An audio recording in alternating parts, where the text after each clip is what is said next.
Hello hi అందరికీ నమస్కారం. Welcome to Suma YouTube channel. ఈ వీడియోలో నేను మీకు కాకరకాయ ఫ్రై ఎలా తయారు చేయాలో చూపించబోతున్నాను.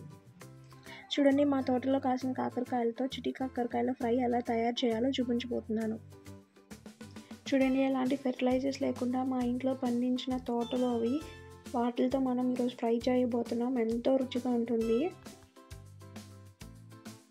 ముందుగా మనం కాకరకాయల చెక్కు తీసుకోవాలి.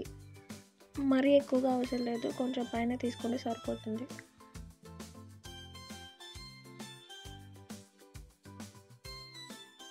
చెక్కు తీసుకున్నాక మనం కాకరకాయలను బాగా కడుక్కోవాలి.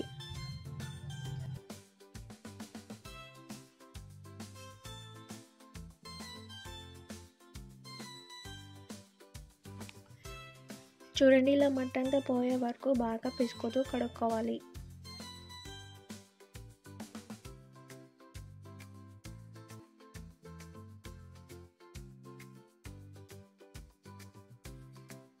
బాగా కడుక్కున్నాక కాకరకాయలని మనం సుగంగా కోసుకొని లోపలికి ఇలా పైకి మొత్తం అద్దే విధంగా ఉప్పును రాసుకోవాలి. చూడండి, ఇలా అన్ని కాకరకాయలకి మనం ఉప్పు బాగా రాసుకోవాలి. చూడండి, ఇలా ఉప్పు రాసుకున్నాక ఒక 10 నిమిషాలు మనం కాకరకాయలని పక్కన ఉంచి పెట్టుకోవాలి.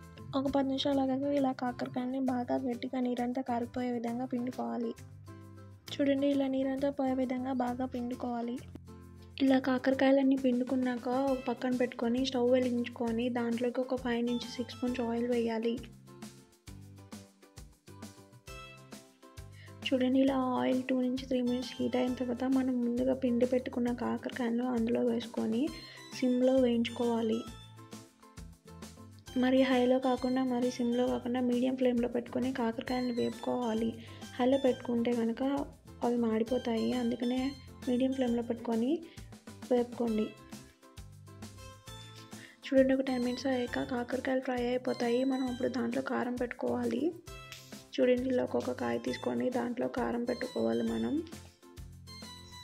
చూడండి, ఇలా ముందుగా వేపుకున్న కాకరకాయలన్నిటిలోకి మనం కారం పెట్టుకొని తర్వాత ఒక 2 నుంచి 3 మినిట్స్ బాగా ఫ్రై చేసుకొని దింపుకొని సర్వ్ చేసుకోవాలి.